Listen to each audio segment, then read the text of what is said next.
welcome to Adobe Live. What's up, guys? We're back. Hi, I'm Ariadne. You can call me Ari. I'm here with Andrew Hochradel. Hello, Andrew Hochradel here.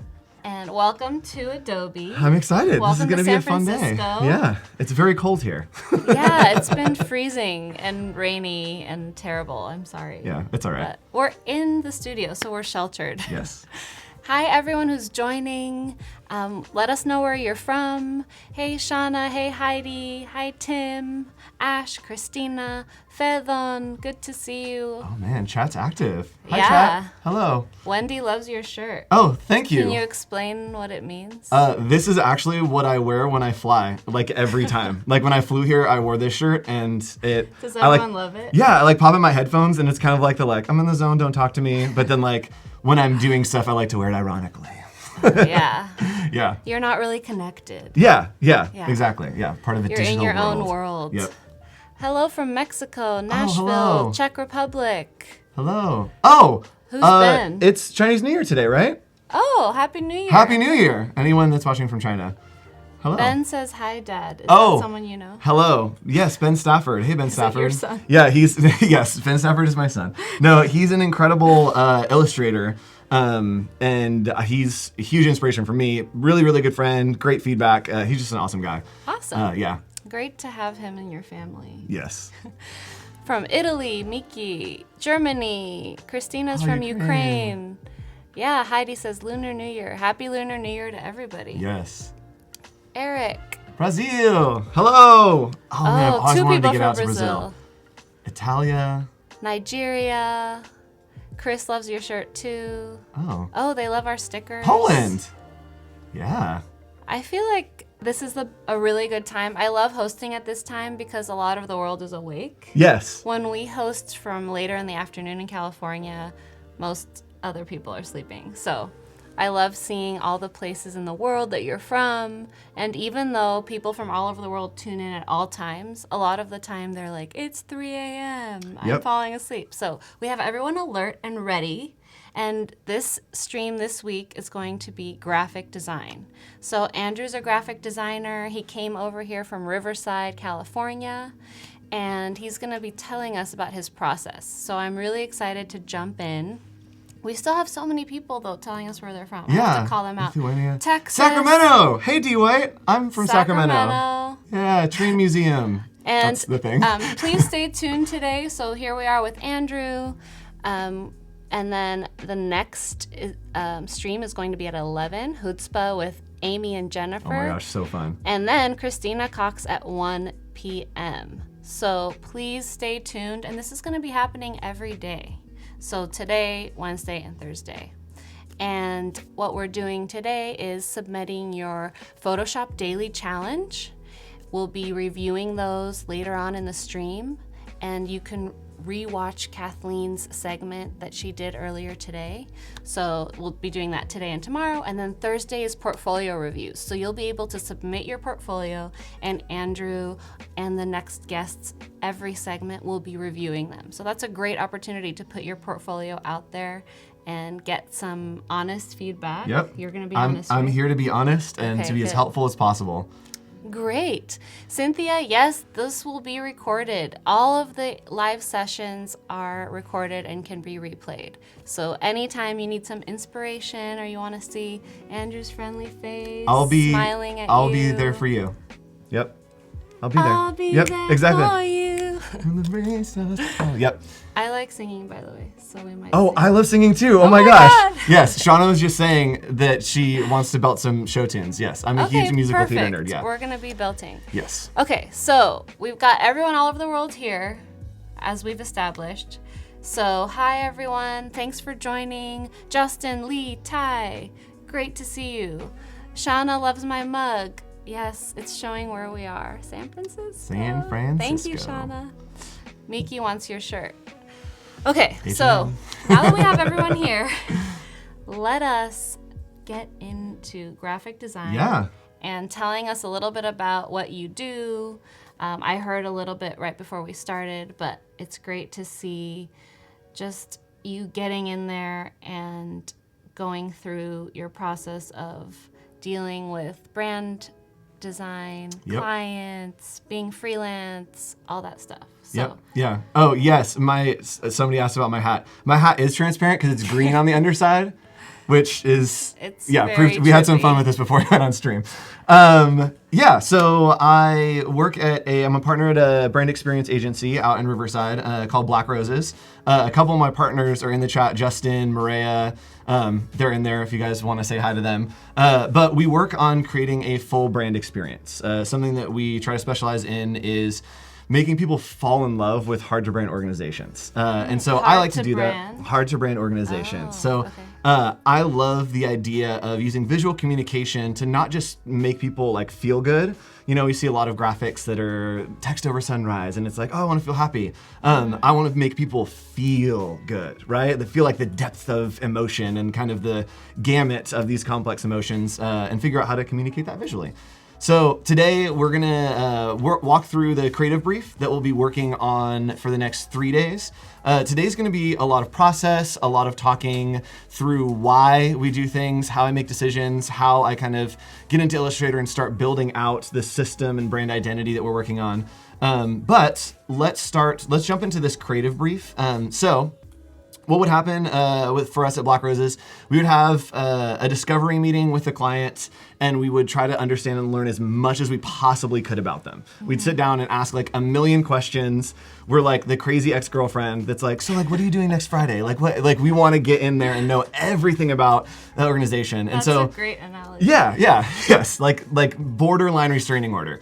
And so today we're gonna be working, or the next 3 days we're gonna be working on a client called the Credit Awards. This is a fictional client, we wrote it, but this is an example of kind of the creative deck that we would send to them after our meetings to basically say, we understand you, we're all on the same page, we're gonna go work our magic and then come back just to make sure that we're good.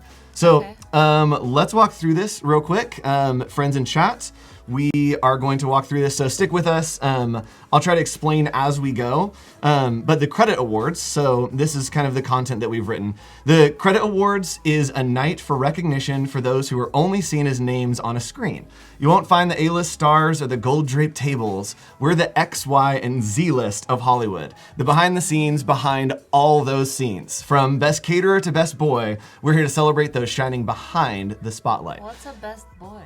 Okay, so I was like trying to research this. So the best boy it's kind of an assistant. It's something that like has always been a thing in cinema that's always been like a credit.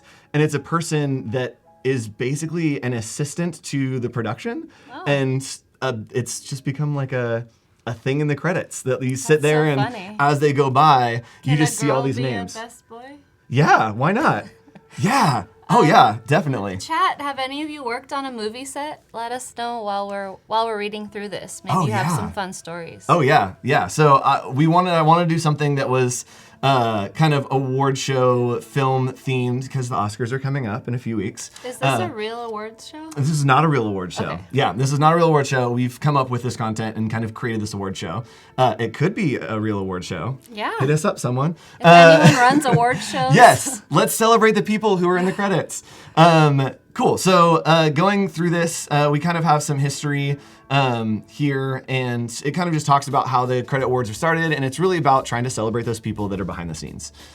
So talking with the client, we've established some goals that we're going to try to do.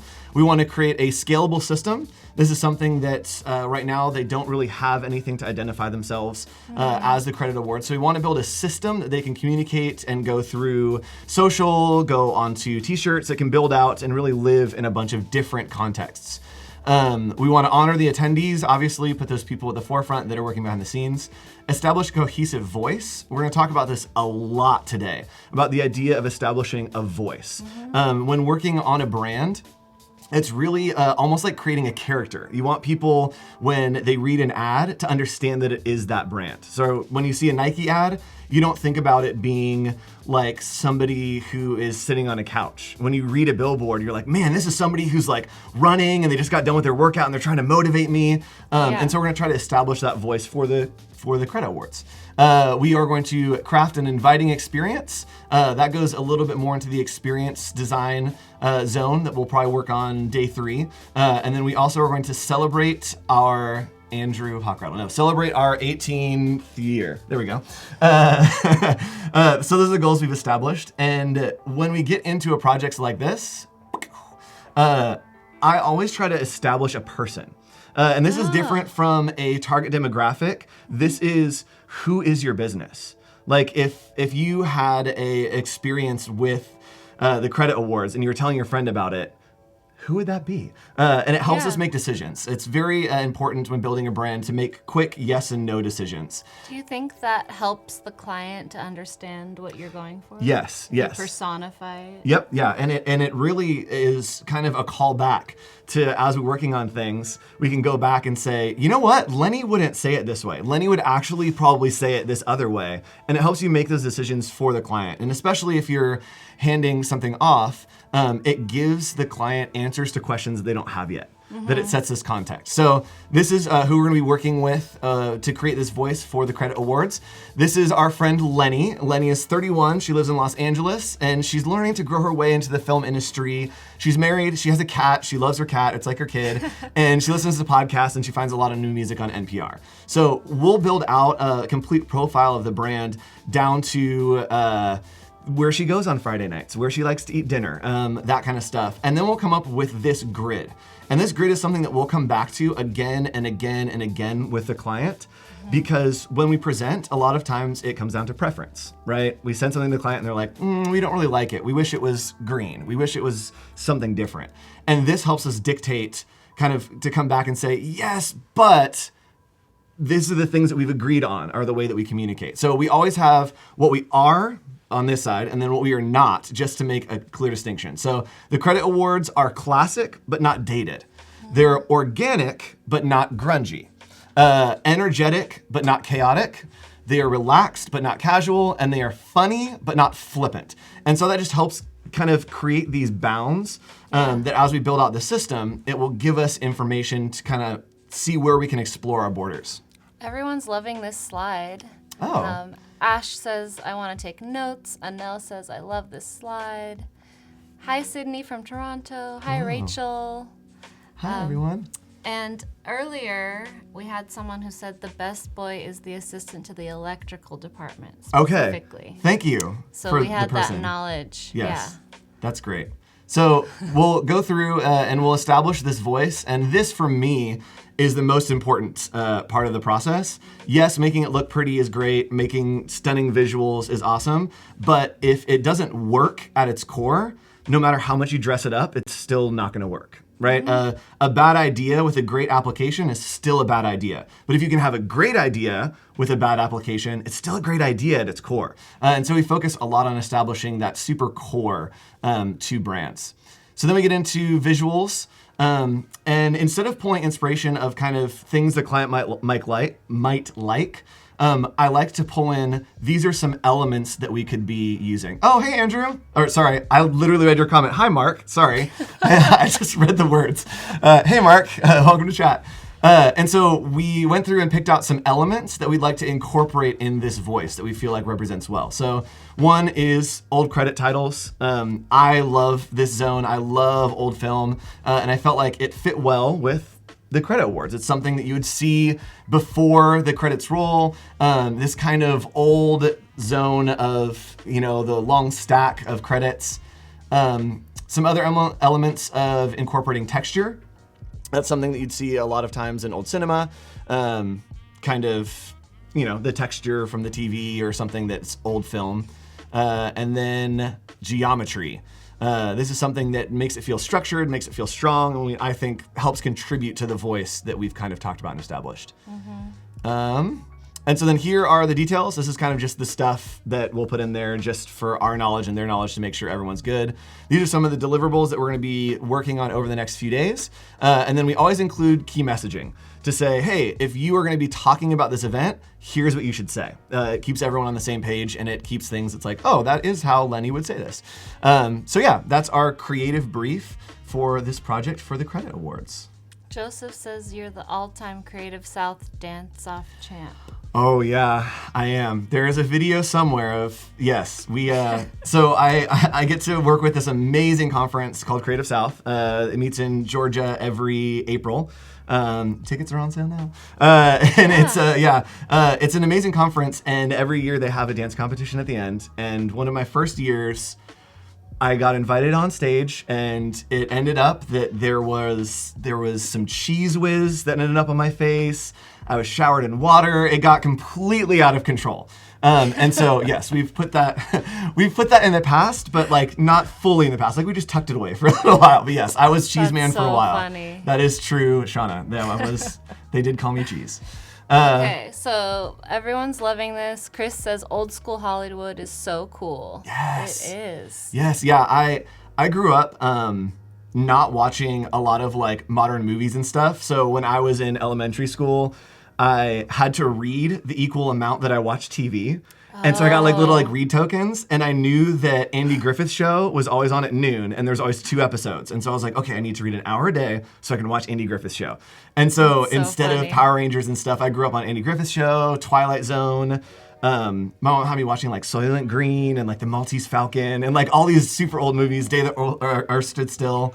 And yeah, old cinema is my zone. I absolutely love it. That's awesome. Peter says he and his daughter read all the credits and like to read all the names. That's great. Yeah. Sometimes I look at all the credits to find Greek people's names because I'm Greek and I'm like, is anyone Greek working on this movie? Yes. I look for and like I find one, I'm like, oh yeah. Yep. I look for like the weird ones that look like mine where it's just like alphabet soup of letters and you're like, oh friend, hello. We both have alphabet soup we names. are here. Yeah. Cool. Let me just quickly Yes, tell you let's guys, talk about because the Chat and Chat and Win is coming up, let me just show this on the GoPro.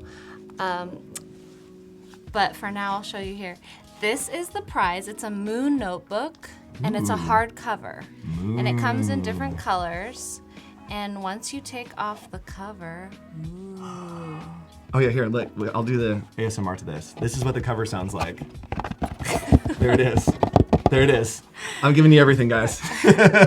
Christina's Greek too. Hi, Christina. And here is, oh God, this is so hard for me. You can just take the GoPro and show. Yeah, I know. Got it. Okay, here it is. And it has lay flat technology. Oh my goodness, the future. Yes, anywhere you lay it, it will be flat. Oh my goodness. Well, this one isn't, but that one is. So this is your prize for Chat and Win. Stay tuned. You can see the countdown at the bottom of the screen, 10 minutes. And you can win this wonderful notebook. And you can put all your sketches, all your inspiration, your notes when you watch Adobe Live. Yep. So We love notes. make sure you're active in the chat. That's all you need to do to win this. Yep. Win it. Yeah, Alexandra taking notes is says it's great. so beautiful. It's amazing. It's incredible. It's the future. It is. Yeah, I taught a design history class for 7 years, and taking notes is so severely underrated. I was a 7 a.m. class, so the students would come in at their laptops and open up and be like, all right, what are we gonna make today? And I'm like, we're gonna lecture and you're gonna take notes. And it was the biggest change. So notebooks like that are always great. Just jot things down. It makes you feel like you want to write things down. Yep, yeah. All right, so we got 9.5 minutes till Chat and Win. So before we get into the project, we went through the creative brief. I'm gonna kind of lay out a little bit of my process for you guys to help you understand as we go through some of the verbiage that I'll be using, some of the ways I'll be talking about and discussing the elements that we use to create this brand identity. So whenever I'm working, I always work with 3 things. Oh, let's make this much bigger. So I'll work with 3 basic things: icons, indexes, or indices, I think, and symbols. Oh, okay. So do you remember, like, think back to like grade school. Have you ever done one of those things where you have like a sentence and you like underline the subject and then you have to like double underline the verb and then like cross out the prepositional phrase? Yeah. So that's great for understanding how sentences work. So when it comes to design, I use that same idea, but we're visually communicating those same things. So instead of saying or being able to write a sentence, we are telling a story as designers, but we're using elements and we're using pieces much like a noun, a verb, and a prepositional phrase, but in a graphic form. As graphic designers, that's what we do. We translate things from a audible or a written way into a visual representation. And so icons, indexes, and symbols are those things. So an icon as we start to build things out. An icon is something that looks like what it is, right? So this is going to be a donut. Let's just make this a brown little donut. So this is a donut because it looks like a donut, right? Yeah, I know. I should add some little sprinkles or some frosting or something, but just for illustration purposes. So this is an icon because it looks like what it is. Icons are probably the most used in design. It's easy. It's the spoon feeding of visual communication to say, hey, you want it to be this? Here it is. Yeah. So an index. You sound like a philosopher. I know. This is a donut. Yeah. Because it looks like a donut. Yes. It's very much that. I had a philosophy class, and the first day the professor held up a pencil and he's like, what is the essence of this pencil? And I was like, oh. Yeah, so icons are basically whatever they look like. So index is a little bit different. So indexes, a lot of times we'll see represented as things like arrows. Also, quick way to make little arrows. If you're trying to make a triangle, instead of drawing it, you can grab the star tool that I just did over here and just do a 3-pointed star, because a 3-pointed star is a triangle. Look at that. Whoa, Magic. triangles just got so much more exciting Right? if you call them 3-pointed stars. Yes, it's a 3-pointed star, yes. And so indexes are things that indicate or give information. For me, indexes are where design gets really interesting, right? So if we have our donut, right? And we're gonna put this donut right above a table. Boop. Right, so this is currently just a donut and a table, right? 2 icons. It's a table because it looks like a table. It's a donut because it looks like a donut. Now, if we change the context of these, let's bring it over here, and we now have an arrow. Now, this arrow is an index giving us information that this donut is moving toward the table, that there's movement now. It's not just like a donut running somewhere. Something else that you'll see a whole lot are things like this. Oops. Oh boy, we're clicking all over the place. Things like this. So if we bring these a little bit closer together, now, because of these motion lines, it looks like this donut is falling toward the table. So indexes are all these little things that give us information. Just like smoke indicates fire, indexes give us information. A lot of times it's color, a lot of times it's shape, a lot of times it's lines like this. And then the last one is a symbol. A symbol is something that's understood within a cultural context.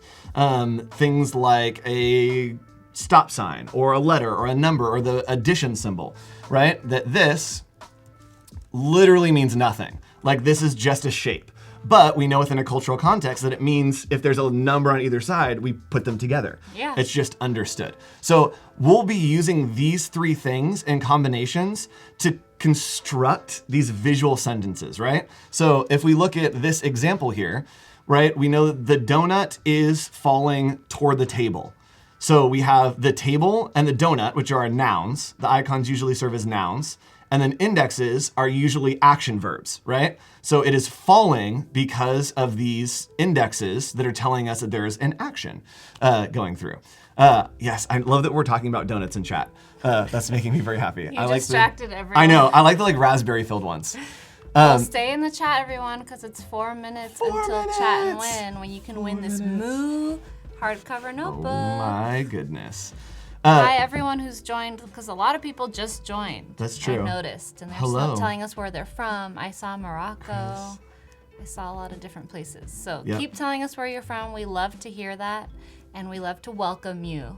So if you just joined, I'm Ari, this is Andrew Hochradel. Hello. And he's here to tell us about graphic design and his process. So we're starting with, how do you start to build a brand and make a consistent message and a consistent voice for that brand? And these are 3 pillars that you use to start out with. Yeah, so these 3 pillars, and we'll talk about them again and again and again as we go through. And really as we go through portfolio critiques even, make sure you submit your portfolios.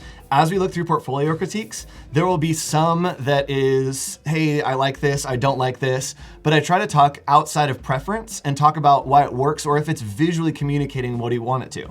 And so we'll talk a lot about, oh, you're using this icon here and you're using an index of the color blue, but you want it to feel warm, and so maybe the index is the color red to communicate that a little better. So we're gonna be talking a lot about visual communication. Awesome.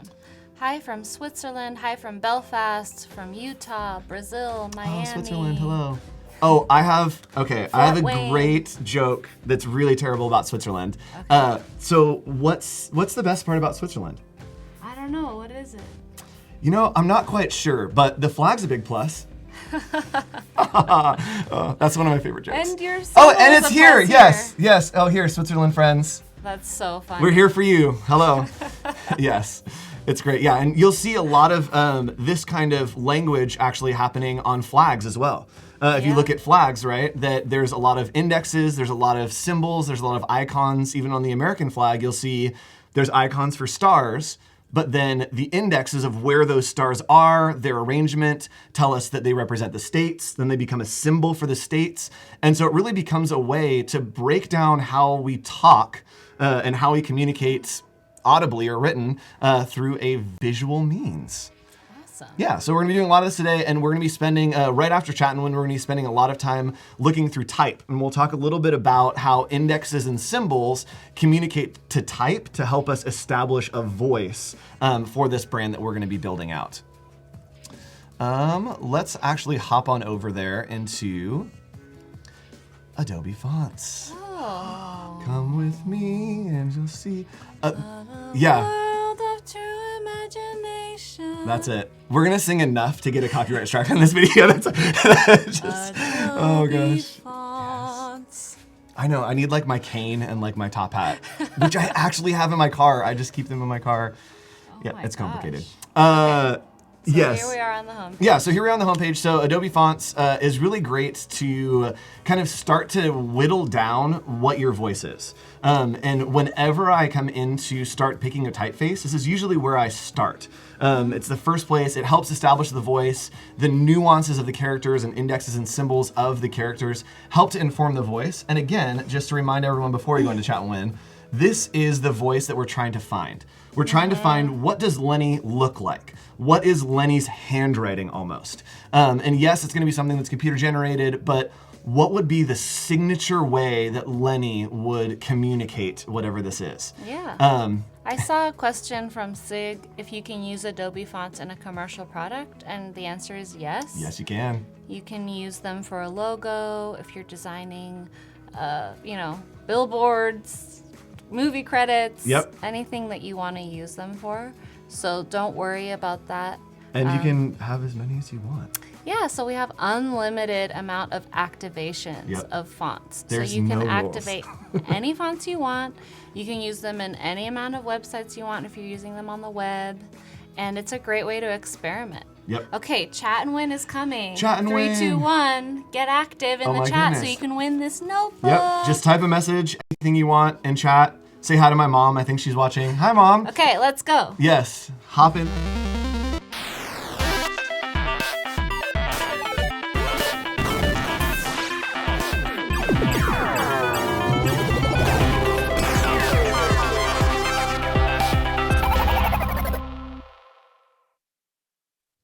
Okay, chatting, everybody. This is me chatting on 2 separate keyboards.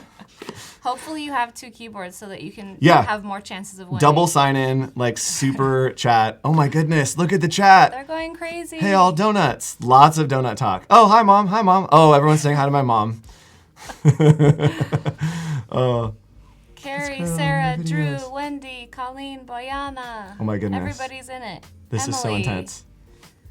Let's win this for Mom. Yeah. Yes. This is the equivalent of like if you get a project featured on like Brand New and you just watch the comments roll in. They're usually not as nice as this, but this okay, Jeremy. Jeremy Watts. Jeremy Congrats. Watts. You did it.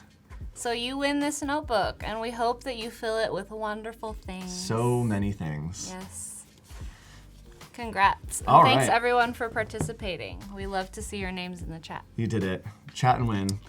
Okay, so we're Chatting back to one, I guess. Oh, it yeah, was past one. tense. Chatting Yes, one. but we'll have one tomorrow and later. If you tune in to the next 2 streams today, there's going to be more. Oh my chatting goodness! ones. Please stick around after my stream, guys. The hoods are coming, and they're absolutely amazing, incredible designers. I'm gonna be like sitting in the green room watching and being like, oh my gosh. Yeah, they're really awesome. awesome. Yeah. Okay. All right. So, reminded. Here's Lenny. She is classy, not dated. She's organic, not grungy, energetic, relaxed, funny, all these things. And we're going to go in and start looking and breaking down what kind of font that we're going to want to find. Dun, dun, dun, dun, dun. Got it. So what I like to do is I'll usually go in and just select this browse fonts up here. You can search for a font if you have one in mind, but we don't have one in mind. We're trying to find one. So let's go to browse fonts. And what's really great, and this is my favorite thing. I have this as a bookmark, this page, Yes. because after you've seen the homepage a few times, you just want to get straight into Yep. the fonts. Yeah, so this zone on the left here is absolute magic. I think is awesome. So, what are we making? We are working on a brand identity system, Abby, for a client called the Credit Awards. They are a fictional award show for all the people that work behind the scenes on movies that don't get invited to the Oscars. We will be establishing these awards very soon. Yes, But first yes. we need a visual identity. We need an identity. So what's great is as we look here, a lot of these are actually the categories that will help us understand and match up a typeface to the voice that we're looking for. As you look through, we're gonna kind of go through these and I'll break down the indexes that they have, the things that they communicate. So when we're looking at sans serifs, if we want something that feels classy, sometimes more feminine, a little more refined, sans serifs tend to do that. Sorry, serifs tend to do that. I'm literally exactly backwards. Let's go back to sans serifs. Sans serifs feel more modern. Usually they have a little more of a voiceless vibe. You can inject content into them. Serifs feel a little more classy, a little more refined, a little more upscale. They're the kind of stuff that you'd see like if you're shopping on some like big, what's the Beverly Hills? Rodeo Drive. All the brands have these like sexy the little Vogue serifs. logo. Yes, exactly. Yeah. Also, serifs are easier to read. So in text, for example, you might want to use something easier to read or more bulky that Yep. can be a small size. Yep. That's another consideration. So things like slab serifs feel very established. I feel that slab serifs often communicate like a masculine feel. They usually feel like they're just gonna punch you in the face. We'll filter here. There we go. So You slab can make the serifs. size bigger at the Oh top yeah, let's do that. so that people can see them. And also, There we go. you can change the view to a list view, which might be better on the left. Boop. There we go. Yeah. Look at that. Oh yeah, we can make these like huge. Yeah. Boom. So if you look at these, they feel very strong. And what's happening is these slab serifs will weight down the letters. That they'll create a contrast in line to really communicate this idea of strength, of groundedness, and especially stuff like this. It's very geometric. Will just feel like it's strong. Yeah. Going into scripts. These are dainty. These are always the kind of zone when I think about scripts. This character for a brand is always like a character that has tea. Like regardless of when it is, like they have tea as like a major part of their life. And so scripts, again. Does Lenny drink tea? I don't think Lenny drinks tea. No, I think Lenny would she drink likes coffee. I think Lenny. She needs to keep up with her cat and. Yeah, you know. exactly. Like she definitely drinks wine, but I don't think that this is more of like a tea zone. And so again, having the character is the conversation that we're having helps us Yeah. make these decisions on what this brand would be. So if you are just tuning in order to build this visual identity, one of Andrew's tricks is that he personifies the brand identity. And the person that we're working with is named Lenny. So if you hear us talk about Lenny, she is just the person that this brand identity is based around, Yes. which helps us focus and communicate our vision internally and to the client. I think it's a really great tool. So keep that in mind. Write it down in your notebooks. Oh yes, in your free notebook, Your Mr. moon Watts. notebook. Yeah. Going back other side. So going into block letters often feel classic. There's something that feel a little more old world. So this does, again, doing a black letter is something that could work for this brand, but we've established that this brand is classic, but not dated. And so black letter is something that, yes, would feel classic, but it does feel a little bit dated. Feels a little bit 1800s. So we'll probably stay away from those. Or earlier. Yes. Hand done, these are always fun, but they, I think, have too much personality. You can't really build a brand and create a personality because a lot of hand done stuff has that personality already. Like, I would attribute this to a person who's a mystery person. I don't know their handwriting, but that's kind of where I land. And decorative, these are always fun for just bolds. Yeah, decorative is a category that fortunately or unfortunately has a lot of different styles in it, because when we're categorizing fonts, we sometimes can't fit them into other things. Like, it's not a sans, it's not a serif, it's not a slab serif. Maybe it has a lot of like decorative elements inside the letters. Maybe it's an outline like Libadani here, and I can't really say it's a serif because if someone's looking for a classic serif to use when they're setting a book or something, they don't want this to pollute their browse experience. Yep. So decorative is kind of a catch-all for something that's going to be really big display, headline, fun, interesting, and it's fun to look through them because you never know what you're gonna find. Exactly, yeah. And this, I think, this is one of my favorite things. This would be considered a fat face Bedonoid, which is really fun. So it's based on Bedoni and the work of Bedoni. And a fat face, which is a classification for type, is the super thick contrasted with a super thin. And so that's one of my favorite things. It's like, we really need a fat face. That's what it is. Cool. So we went through those. Let's kind of start narrowing down and start working on this project. So the first thing that I want to do is find the type, because it will help us figure out the voice. And so again, going back to these things, we want to find something that's classic, organic, energetic, relaxed, and funny. To me, a lot of these things communicate a sans serif. Traditionally, sans serifs, and you can go down here. Let's choose the sans serifs. Sans, yeah. There we go. Traditionally, sans serifs are something that feels approachable, it feels modern, and it can kind of feel a little bit voiceless, right? So when we think about if we do a poster that says, "Welcome to the Credit Awards," we don't want it to say, like, "Welcome to the Credit Awards," but we don't want it to say, like, "Welcome to the Credit Awards." We want a middle ground of, "Welcome to the Credit Awards." And so it helps me to kind of talk through whatever the message or key messaging is, and then try to look and think, okay, as I read this text in my head, it communicates in the same way that my voice is audibly. Someone asked, because I talked about decorative, difference between decorative fonts versus display. They do overlap.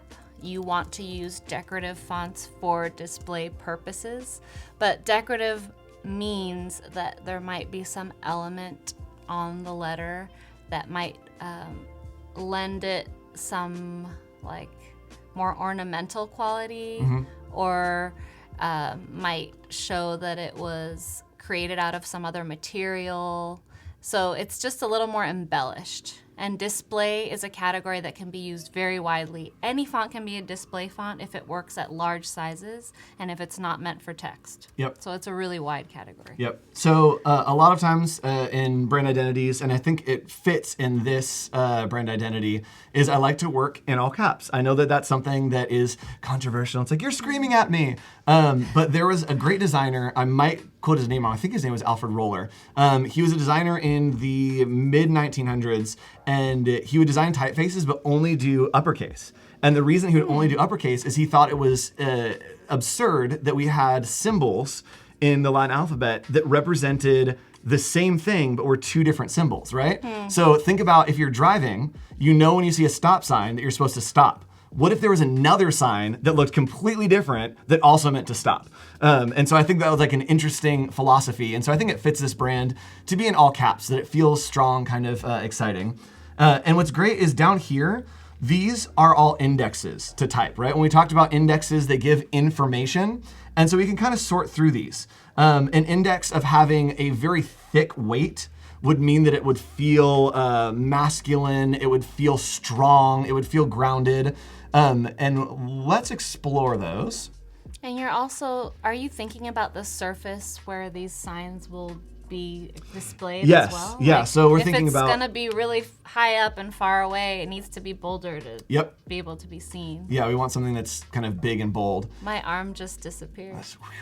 As far as the width, usually things that are more narrow will feel more intense. Yes, Matt, uppercase all the things. Things that are narrow will feel more intense. They'll feel a lot of times more kind of professional and stand-up. It's like putting on a fine suit. It almost like mimics the posture. And then the width, if it goes wider on the width, a lot of times it will either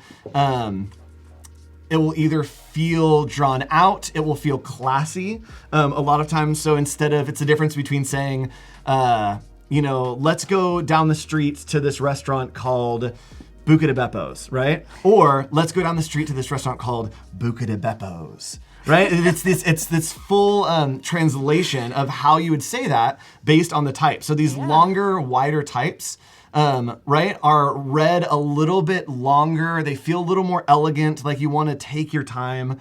And I don't think that that's going to fit for what we want with this brand. We want something that's going to be punchy and kind of in your face. So we're going to say right in the middle here.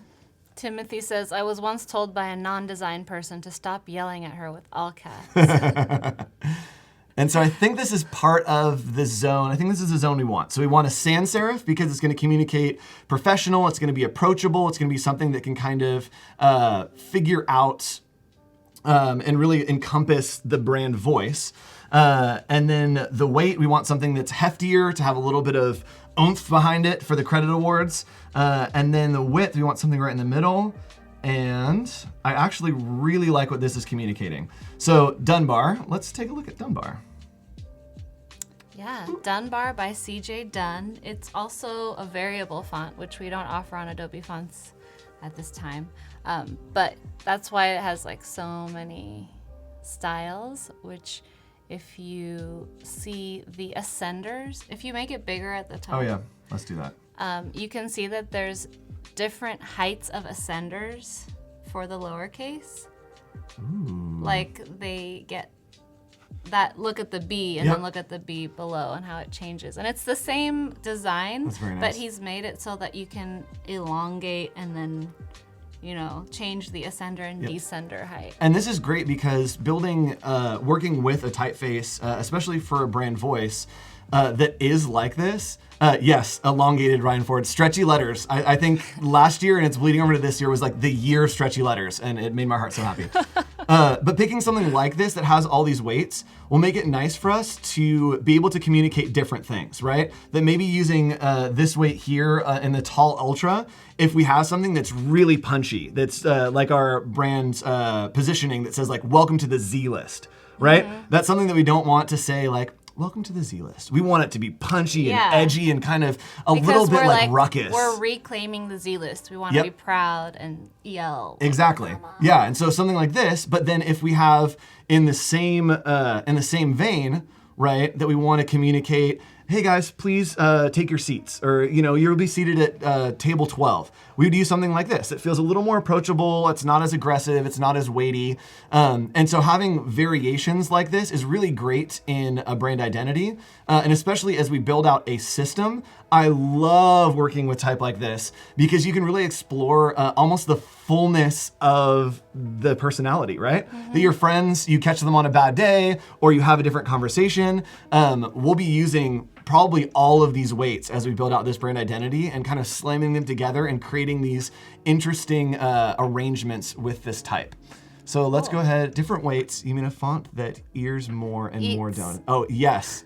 Oh my goodness, that's great, yes. Ian Eric is always full of jokes. That's fantastic. Yeah, this is like the one donut and then we keep eating our donuts and we get here. Cool, so we're gonna use this. I think Dunbar is a great example, and we are going to activate. Do you like the tall variation? I do. I like the tall variation on these. I think that I'll probably use this as a headline more than anything.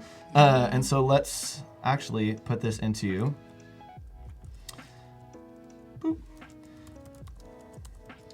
Let's see if we're going to be using this.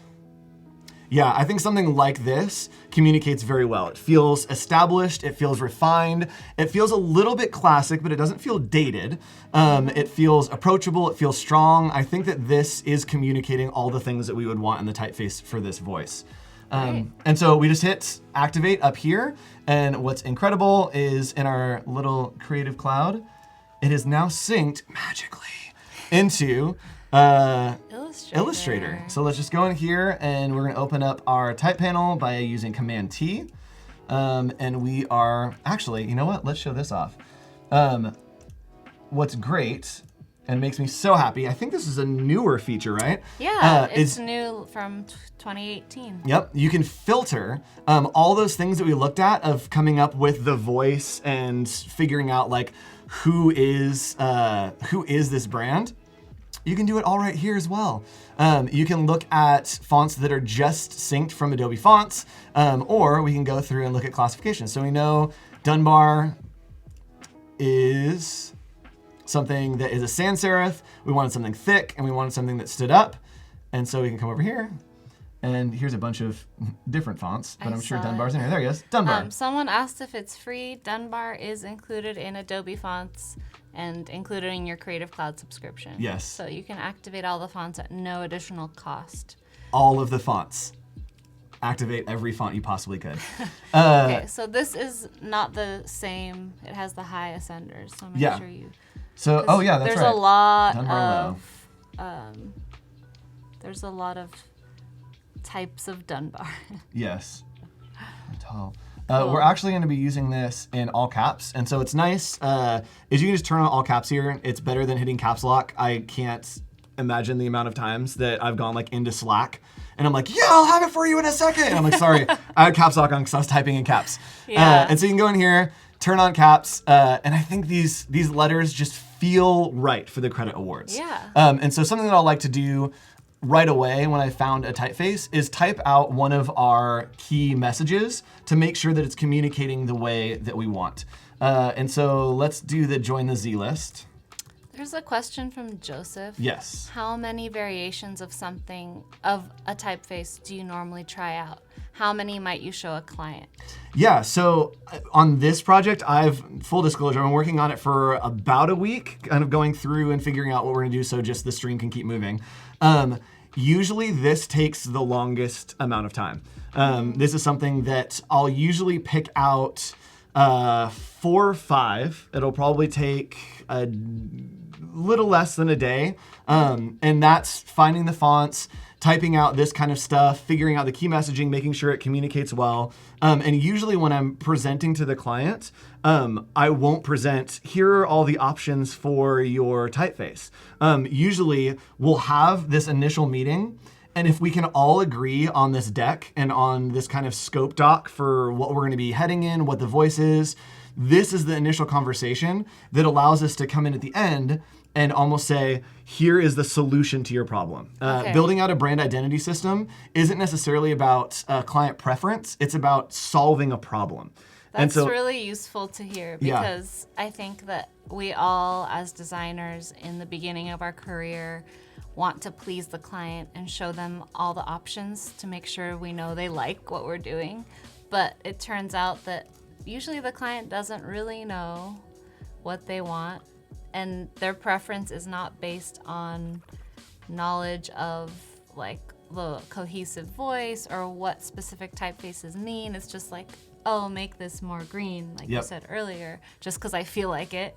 And then you end up in this endless cycle of iterations because you didn't argue that your choice was the best choice from the beginning. Yep. So I think it's great to hear that you don't actually give that many choices. Yeah, and usually it's we'll present kind of as a full system. So I don't like the idea of, do you like this? Here's an element, because you need to see how it works in context, right? So like Slack just went through this, and poor Michael Beirut, he designs these incredible systems. Like the Hillary logo. Yeah, and he'll build out a full system around it. And I remember seeing the Verizon logo when he redid it. and it was kind of like, okay, it's like a check mark. And it was kind of this like, oh, it feels lazy. It's like the sans serif, like black and white. But once you see in a system, it all comes together. You see the way they're using the check mark. You see that it's added to these elements here and there, how the type sets together. And so I like to present to the client and say, here is the solution to the creative problem that we were faced with. Here is how we can reach that goal and the way that we can visually communicate the things that you want about your brand. And so that helps take away from here's an element by presenting the entire system altogether. And so over the next few days, we'll be building out elements, but we'll be building out a system. So if you're looking for like, oh, here's how to build a logo, or here's how to do the illustration, we're gonna do the craziest process of trying to not land on a logo mark, trying to not establish like this is what the illustration is. We're gonna build out this system and then let it exist and build itself, right? If you build a big context, then whatever content you put into it is going to fit that. So right now we're trying to establish the context so that when we get the content, it will communicate what we want it to within this brand's voice. How to find elements for brand identity, Abby. So really a brand identity is figuring out how a organization communicates, what they feel like, what they sound like, the kind of way that you would introduce a friend. Building a brand identity is that. It's the visual storytelling. And so looking for elements of brand identity, you can look at case studies and kind of look at the elements that they've brought in, but there's no kind of template for what a brand identity should be. Creating a brand identity, sometimes you need to make 30 business cards, and that's gonna be part of the brand identity. I recently did a brand identity for a campaign, and the whole thing was that the content went to the forefront. And it was just content and content and content. And we did things, it was for a church out in Riverside, and we did billboards that were, this is a billboard for a church. This is a Facebook post for a church. It was nothing that was visual or like engaging. It was something that, okay, the brand voice is that the content is going to be at the forefront, and it's going to be sassy, it's going to be tongue in cheek, and it created this brand identity. And so it really is about putting together all these different elements. So I put these two next to each other so that we can kind of break down why this is working, right? So we looked at the idea of icons, indexes, and symbols. And just to recap, an icon is something that looks like what it is. An index is something that gives information or helps to inform us. And a symbol is something that's just understood within context. So all of each of these letters that we call letters, I know it's a weird sentence to say, but things that we call letters, we know that when we look at this, it says makes an sound. We know this is an I sound, an O sound, a J sound. But the indexes that we're seeing here is that these are next to each other. And so relation and comparison can be an index. So because these are next to each other, we know that it says an oi sound. We know that when all these symbols are next to each other, it says join, which then means something to us. And so it's interesting to think about it from that way, that these symbols that don't really mean anything, when used with indexes of relation or of size, will tell us so much more and create this visual story. So let's look a little bit closer at these two. Jimmy asked, to be a good designer, do you need a sweet mustache? You don't need one, but it helps. I, at one point, I had a huge like curly Q mustache and I loved it. And I was trimming it one day and I cut off one of the curls. I was like trying to like trim because it was getting on my lip, and I cut off one of the curls. And it was funny because very rarely does something shocking happen that you get to see your face reaction, right? You're like, man, I probably just made the stupidest face. And I'm looking in the mirror and I cut it and I saw my face and I was like, and then I just started cracking up because of the face that I made. But yes, I'm currently in the process of growing it back. Cool. It's going very well. Yes, so far. it's going well. It takes a little while. So we just put this in Myriad over here. God, Myriad looks so boring compared to Dunbar. Yeah, so let's break down. Look at that Z and the angles. Yep. So let's break down some of the elements. And these are all things that are indexes, right? And so this is why I love using this approach of using icons, indexes, and symbols, is breaking this down to create a good brand identity, is that it's communicating right. So when we look at the difference in the Zs, that's a great example. So the difference in the Zs, so see how this here is a flat line. This is an index that is stopping, right? That it is a flat line. It has some motion to it with the kind of crosshatch here, but then the index is that it's stopping. Here, the index is telling us that it still has momentum. It's still moving forward. It's communicating this idea that it's going somewhere, right? And then going through some of these other letters, the indexes of seeing the negative space here. The negative space is telling us that there's not space for anything else, that we're going to say what we need to say. The line weight between the two, again, is saying, I'm going to say this boldly. What I always try to figure out for the client is 2 big questions. And if you're taking notes, these are like the 2 things to write down. When you go in, when you go in to meet with a client, your job as a designer is to answer these 2 questions. What do they want to say? And how do they want to say it? So getting that information from them, then we act as a translator. As a designer, we're translating what they want into a visual. There's a question that came by, how do I get more ideas for layout design?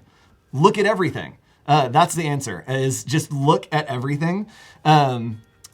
And be inspired by stuff that isn't design. Like, don't just get stuck in looking at design.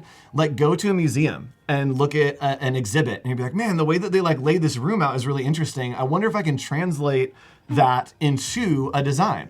And like we're talking about with icons, indexes, and symbols, take that from inspiration, right? Think about it a little outside the box and walk into a room and think, oh, they're actually using icons, indexes, and symbols. They're paintings, those are icons, and they're on the wall, which is an index that I should stand there and I should look at it. Or there is a rope here, and that's an index that I can't go that way. And so try to take kind of example from the spaces that you interact with or the things that you see. Mm-hmm. Bye, Peter. There was another question from Ty, and it was, when you're in the presentation to the client, do you show the branding on real-world applications to help them visualize what it will look like a mock-up of a billboard or something? Yes, yeah, and so the basic layout for our streams is today we are going to be talking a lot about the foundation, right? Today's very heady, and I know it. Hopefully I'm not boring anyone, but it's very heady, it's very intense on the why, because again, if you don't have that strong core, then the rest of the project falls apart. And so then tomorrow, Wednesday, and Thursday will be building out the identity, making it look good, and kind of building out, yes, examples, real world examples, but a lot of times you want to build a strong enough identity and a strong enough system that it could exist in, that the client can create those things on their own in their brain.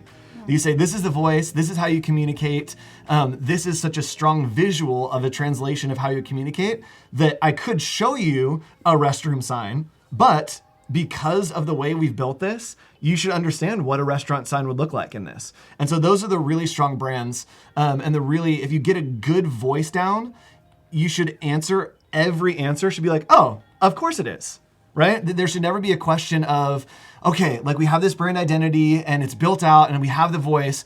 How are we going to do a bathroom sign?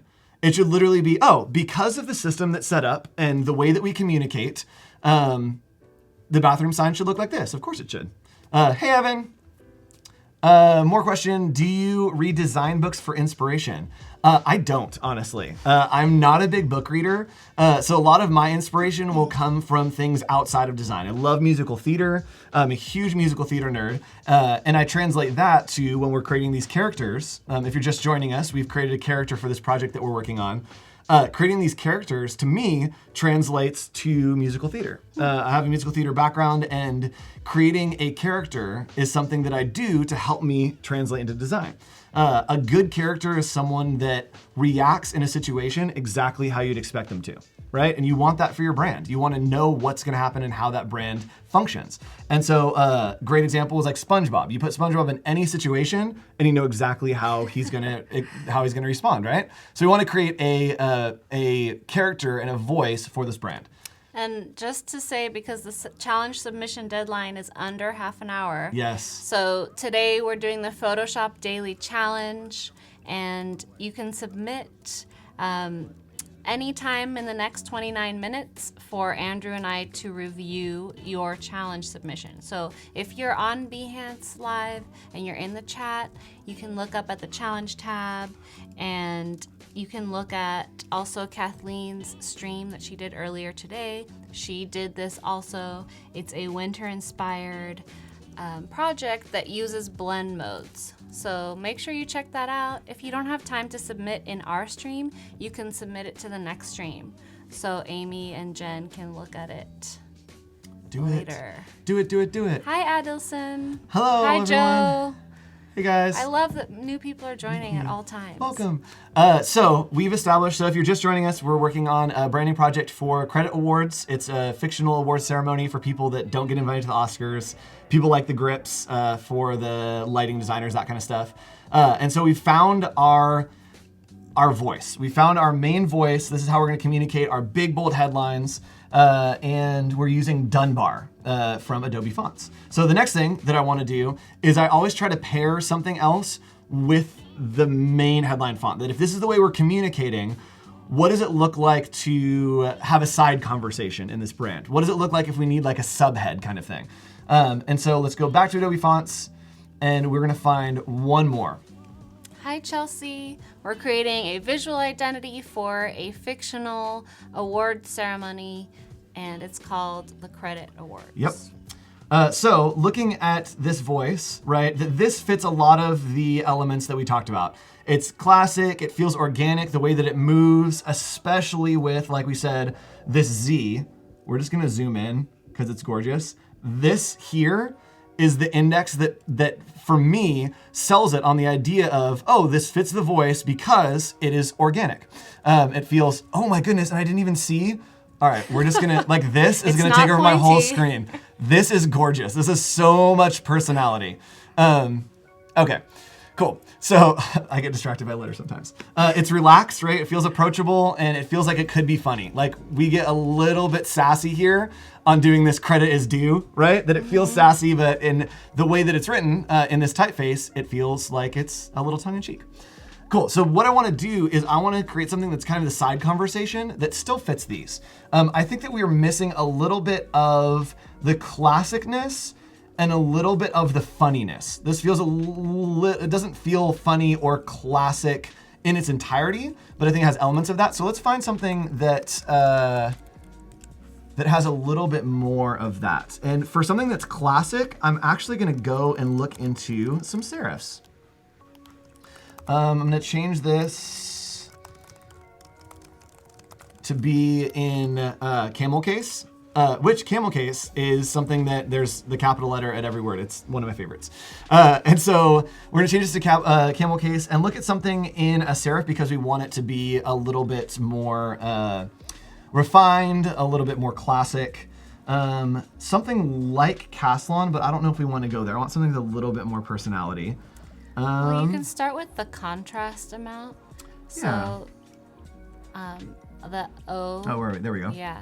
So Yep, you so can see like really high contrast versus lower contrast. Woo! So this is really high, and Yep, this is it may thick. evoke, like this top one is super extreme, but something like Retiro would evoke that Gorgeous. high fashion brand kind of thing.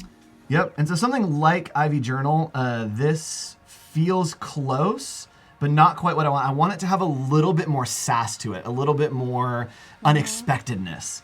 Let's go. There's tons more for us to look at. Yes, there's so many more. Looking Tim through. says, I don't have FOMO. I have FOMO, faux AF. Fear of missing fonts on Adobe Fonts. Yes, there are way too many. That's so funny. Williams Castellan text. As I look for, I actually have a typeface that we're just going to jump to. But I'll tell you a little story about Castellan. I have little history stories, and I hope you guys don't mind. But so Castellan was created by William Castellan. He was a type designer in, I believe, England. And the Declaration of Independence is actually printed in Castellan, the typeface. And it was brought over to the States by Benjamin Franklin, right? Benjamin Franklin was a huge fan of type, which you don't think about. You're like, the kite and the key, he loved type. Like, he absolutely loved type. I'm always surprised by him. Yep. Because he was into everything. Yeah, Science, and so, yes, art, he was like a man design. of many talents. Yeah. And so there was a big hubbub. So he brought over Castellan, printed the Declaration of Independence in it, but he also was a huge fan of Baskerville, which was a competing typeface at the time. And when it was introduced, people thought it was too edgy and it was like hard to read. And so he loved it, and he's like, you guys are being silly. And so he would literally print documents in Baskerville and tell people like, look this is set in Castellan. And they're like, it's so gorgeous. And then he would like set something in Castellan and be like, this is Baskerville. And people would be like, oh, it gives me a headache. Yeah. And so he would just like troll people to try to get them to That's funny. understand type a little better. So thanks, Benjamin Franklin, for being So a he designer. showed us that type doesn't matter. Yeah, exactly. Yeah, he was like the Adobe Live of the 1700s. He was on explaining type. Cool. So this is the typeface that we're going to use as a secondary. Oh, how did you choose it? Right? So as we were looking through, I was trying to filter through live, but I couldn't remember what I filtered through. And so I wanted something that, again, had that tongue-in-cheek, that feels sassy, and kind of creates the funniness that we want something that's a little quirky. Whenever I have this kind of zone that I want to communicate something that is a little sassy, I always imagine that it's saying it like behind the hand. Like, this is what my body does every time. That instead of saying like, we have our big headline here that says, like something like, welcome to the credit awards, or credit is due, right? We have this big headline, it's credit is due. And if we're having that conversation, we're like, credit is due, you better pay up. Like, right? That we have that little like behind the hand like sassiness. And for me, typefaces that have these super sharp serifs here, have that sassiness, right? It feels edgy. It feels to me, this character would be like oh gosh, what's her character in The Devil Wears Prada? She's got like just like the chop cut. This is like the Edna Mode from The Incredibles. Okay. The little like, no capes. This is what this typeface feels like me when I'm assigning a character to it. And it's because of these tiny little sharp, quick cuts. It has moment, it has something that doesn't allow for further conversation. It feels like this is the end and this is what we're gonna say. So we're gonna go ahead and sync matrix. Boop. Heidi asked if you still teach. I don't. I took a year off and then ended up not going back.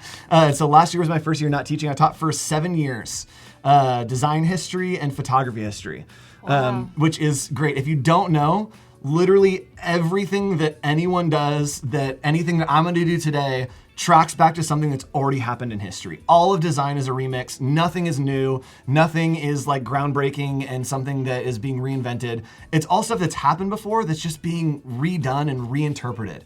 And that's the magic, I think, about design, right? Is that it's not that you're creating something new, it's that you're saying something with your voice, right? And it's never been said before. And that's why I love working on behalf of clients to help them discover, what is your voice? How would you tell this story? And so that's what I love about design. Massimiliano. I wonder if you have a nickname of Max or if that's your name, because I love Massimiliano. Oh my goodness. Says, my next project will have 370 fonts and 16 pages. Yes. Yes, please. What does that mean? Do it. Use all the fonts. I think there's like this rule that you're not supposed to use more than 2 fonts or whatever. I love cramming in as many as I can because it to me rounds out the personality of a brand, right? That you're like, cool, I'm not just 2 things. Like, me as a human, I'm so many things. Let's see if we can encompass that with a whole bunch of typefaces, and they all need to work well together, but you can do that. I went to a panel once at Disneyland, and one of the Imagineers said the reason that Disney is magic is that you can stand in one spot, turn 360 degrees, and everything makes sense. And so you can use whatever you want, but it needs to fit within that context, right? That creating a great context as designers, that's what we do, and then we just plug in the content. Whatever the content is, it's fine because it's set within this context. Cool, so we synced Matrix. It's synced with our Adobe Creative Cloud. And we're gonna drop it in here. I'm gonna take this period off because I want it to kind of exist as a continual sentence. And we're gonna try we're going to try to set this in matrix to see how it pairs and if it has the voice that we want. Will matrix also be in uppercase? It will not. So, and again, this is an index, right? So we're talking about icons, index, and symbols. The symbol of the uppercase letter is an index that it is strong, it is tall, it is kind of vocal, right? And this, we want, again, to be like that backhanded, like, you better pay up. And to me, that feels more approachable. It feels like the kind of lowercase regular that would be. This feels a little bit too narrow, so let's explore some of the other options of matrix. This actually feels right. And then let's scale this down. Let's get all this center aligned here. Let's change this to just say, it's time to pay up. There we go. So looking at this pairing, they work well together. A lot of things that you'll look at is kind of the height for me. I try to match heights. So you can see this I feels in proportion to the other letters, the same kind of stretch. It feels a little bit elongated, a little more proper. And so I think it fits and pairs well here. And when I read this in my head, and everyone, you can just like read it in your head before I say it, think about how this is communicating. I think that it does, yes, Anna. It feels like the Edna Mode, right? That like Mr. Incredible comes in and he says, credit is due. And Edna Mode is like, it's time to pay up. She's got like her little like backhanded. And so I think this is a good pairing. And I think that we've started to figure out the voice. I think looking at this pairing, let's see. Let's zoom in here, right? Take that in, read it in your head. And then we'll look here, and I feel like that feels like a way that Lenny would communicate. It feels classic, organic, energetic, relaxed, funny. It feels like Lenny. Yeah. I think we found it. I think we found our pairing, guys. I know that's probably not like the most entertaining thing to watch, but this is such a huge part of figuring out your brand identity and figuring out how to communicate with the right voice. Cool. So let's actually, I'm going to put these to the side. Just to... Hey, Paul. Paul! Hi, Paul. Sad he can't be with us, but hello from wherever you are. Oh, I see. Boom. So I'll usually just put this here just to remind myself as I work, and you're going to see me do this the entire time. I will use the entirety of this artboard just in absolute chaos. I like you copy everything. You don't move them. You just you duplicate and duplicate. Yep. Duplicate. Yeah. So I like to just duplicate and duplicate and duplicate because then I have copies of everything as I go. So as we start working on a brand system, I like to keep everything because a brand system isn't about one specific logo or icon. It's about how everything works together. And so keeping everything on your artboard, to me, I can zoom out and think, does this all work together, right? It's that Disney principle that if I'm standing here and I'm looking at all these elements that I've created, what doesn't work? What doesn't make sense in this space? Oh yeah, congrats, Paul. He got nominated for an award. He did? I just saw that, yeah. Oh, this is, yeah. Awesome. Maybe we'll give you a credit award, Paul, as well. You're gonna get one of these credit awards for our fictional credit awards show. Cool. All right. Let's. How much time do we have? 15 minutes? Yeah. So let's get into. Well, we have 15 minutes till the challenge deadline. Okay. Cool. And then we're going until 11. So we have about 45 minutes. Yes. So much time. All right. But it's never so much time. It always passes super fast. It's true. Because we're having fun. Time flies when you're having fun. I still am obsessed with the fact that I can make my hat just disappear by lifting up my head. Cool. Okay, so, sorry, I got so distracted.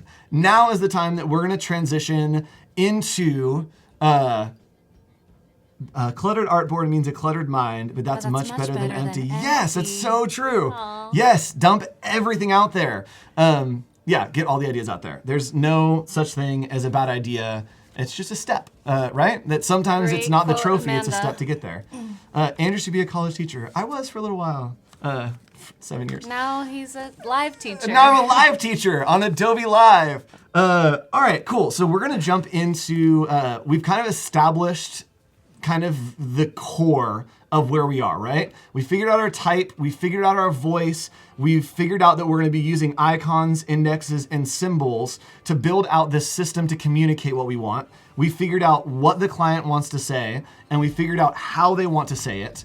Now it goes into, let's explore and just dump all of the ideas, right? And this is the time that like, nothing's off limits, just literally go for anything. But keep in mind, is this communicating the way that I want it to, right? So think about, it could be anything, but what should it be, right? And that's something that I go back and forth with clients, is the difference between, oh, we think that it should be this. Well, maybe it could be something else, and kind of exploring all those possibilities. So let's jump over and look at some of the inspiration. Boop. So we can start figuring out how to translate this to a visual. So we like the idea of using these kind of credit film titles. I like the idea, I think that these communicate something that feels old, it feels familiar, it feels like it represents an ideal of cinema, right? That like you see credits rolling, and even if it was for like a bakery, you would immediately attribute it to cinema. You'd think like, okay, cool, I got like a napkin that has like credits on it, and you're like, what movie is this for? And you're like, oh no, it's for like a donut shop down the street. Everything's donuts today. I'm so sorry, guys. It's Don't like be for donut, sorry. like you relate it back. And so those are things that I like to call cognitive barriers, right? So when you're talking about building a creative brand, people have cognitive barriers. You say, hey, I need you to build a chair. They immediately think, oh, it needs to have four legs. That's what they're called.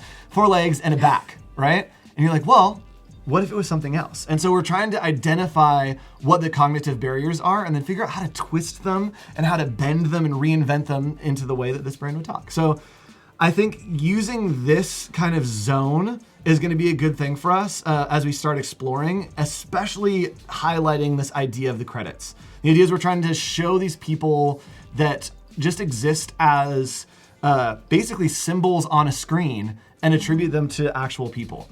And so can I grab the GoPro to show some sketches? Can we move that? So, oh yeah, extreme close-up. So this is what my sketchbooks look like. I am a terrible illustrator. I can't draw worth a life of me, but what I'm doing here is trying to figure out concepts. Trying to figure out what are the elements that communicate visually the things that we're trying to show in this brand. And so as I started to explore, I looked at things of incorporating ideas of things like this, right? That show this idea of the credits that you may see at the end of a screen. And I'll literally just scribble ideas down to say, oh, I like the idea how you'd see credits scroll at the end of a movie. Like this kind of evokes that same idea, right? That it's using simple symbols and then the index of their relation to each other, that it doesn't just turn into random squares, it turns into, oh, because of their relation, it's indicating that these are film credits and turns into a symbol in that way. And so doing things like this, especially, I think this is the first concept that we're actually going to explore, is this idea of playing with a mark that abstracts the idea of what you would see at the end, but creates these simple elements that we can use. Oh my goodness, I just spit on the booklet. I'm so sorry. That's disgusting. We're going to fold this back. But creates these elements that we can use in other ways as kind of design elements to reinform, right? Yeah. And they become symbols in themselves. And then as we work with indexes, we can reinvent them. So let's hop back into Illustrator. Okay. Hi, Ashi. We're still here. And everyone, 10 minutes to submit your Photoshop daily challenge for us to review. What are we talking about today? Blend modes? Yeah. Yes. Blending modes are so fun. That was one of the first things I did when I got Photoshop. I went through and I'm just like, okay, what do all these do and how do they interact with each other? So yeah, go crazy, submit in the next 10 minutes. Yes, Sketchcam, extreme close-up. So playing around with these ideas, I really liked the idea of kind of creating this very simple, and I always start out with very simple shapes to try to just get an idea going. And I liked the idea of creating almost this scroll that feels geometric, that feels like something that you'd see at the end of the movies, but it's kind of an abstraction, right? That we would watch an old movie and we'd see like a name and then like a bunch of periods and then like whatever their role was.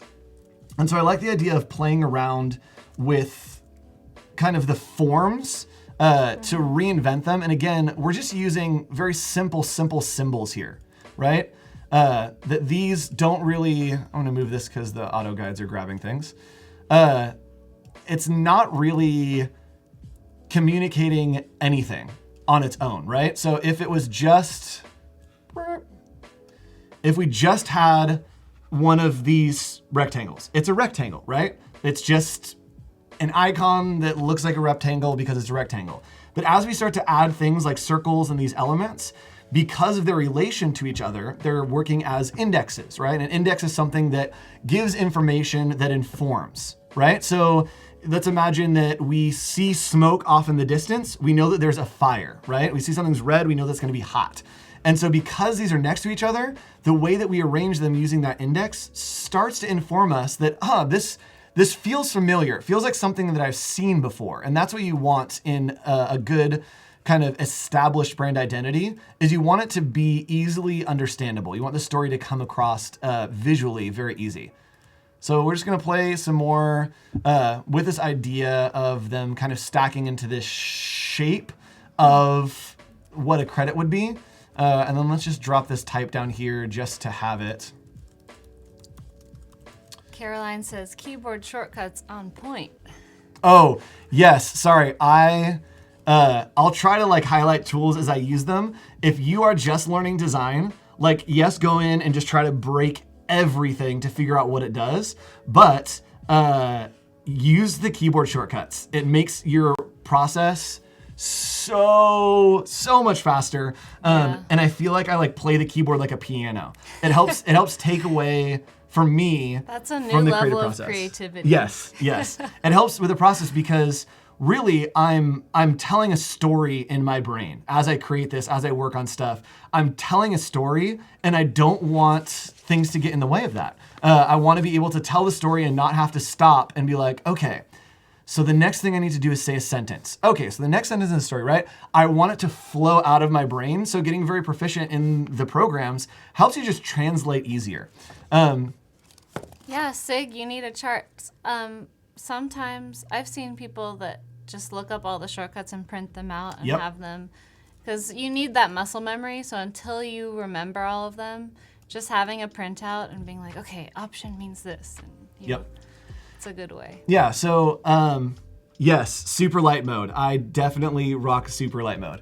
And yes, as you can see, it's starting to become something, right? That that's really what design is using these icons, indexes, and symbols, is that we take a whole bunch of nothings and the way that we put them together, the decisions that we make as visual translators helps it communicate the story, right? So even at this, it kind of is resembling credits, right? That we might attribute it to that, we might not, because of the way that they are in relation to each other. But what would help is right now, we're not communicating the right story, right? We think a cognitive relation to credits is that it's always at the end of the movies, and the screen at the end of the movies is always black, and this is always white. And so making that simple change helps kind of communicate that idea a little bit better. Even with this on there, it's starting to look like, oh, it feels like it could be the credits at the end of a movie. And so let's take this idea. I'm actually gonna shrink it down a bit. We're gonna work small. All right, and again, I never delete anything. We're gonna copy it, move it over here. I learned this from Aaron Draplin. He keeps everything, and it's really nice to be able to see your process and then be like, oh, I was saying at the beginning, I was saying I ran across the street. And at the end, now I can say, I sprinted across the street in a sweat, right? The way that we communicate as we design helps us see the process. There's a great musical. We're just gonna talk about musicals all 3 days, guys, so get used to it. There's a musical, and there's a line, and this man is talking about how he misses his girlfriend. And instead of saying like, oh, I wanna hear from you, or I'd love to hear your call, right? That's one thing. He says, my ears are thirsty for your voice. And I'm like, that's such a beautiful way to say that. And so translating those kind of ideals to design, that it's not just like we want it to say, oh, it looks like credits. We need to play around with this and keep developing it to say, okay, we have a foundation that it like kind of resembles credits. Let's kind of explore where we want to take it. And I think where we want to take More it... nuanced. Yes, it needs to be a little more nuanced. And I think that maybe the voice that we want is, we want it to be funny, we want it to be a little more approachable. And to me, these sharp edges on these rectangles don't feel as classic. They don't feel as kind of approachable and easy. Yes, keyboard shortcuts. There's a great resource from Doc. Nice. So we can go in here, and to me, rounding these corners helps it be a little bit more approachable, a little bit more interesting, and feel like a little more on brand with where we want to communicate. So we're gonna grab these, and what's really nice is you can just select all your shapes and then grab the direct selection tool up here, little white arrow, and as we go, we can drag this in, and it will actually round all of these corners for us. So it rounds all the corners of all the shapes that we have selected, which is awesome. How round? Oh, we can go all the way. I don't think I'm gonna go all the way, so let's try this. So let's look, and again, we're thinking about what it communicates. So we look all the way around. To me, this is communicating a little too futurist. It feels a little like medical to me for some reason.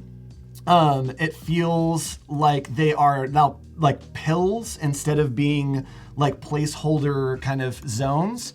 So let's pull these back out a little bit more. And I'm gonna round these just a little bit. There we go. So now having that round edge makes it feel less aggressive. It makes it feel kind of less edgy. And I think paired with the sharpness of this type, it is a nice pairing. It feels approachable. It feels like something that's a little more easy on the eyes. 2 minutes. 2 minutes. To submit your challenge. 2 minutes to submit your challenge deadline. Cool. So I like this idea. I think that these are cool elements, right? That when we think about credits, I think that these are two things that would come to mind, right? The names and the ellipses. There's not a lot to work with film credits. Yeah. And so I think those are two big elements. And so what I like to do is I'll start again, we're gonna zoom across our artboard. I like to start a zone for, I'm typing somewhere very, very small. I'll start a zone. Oh, I'm typing in white. That's what's happening. What am I doing? My goodness. All right, elements. There we go. We're just gonna scale this up. So I'll start a zone that is just the brand elements.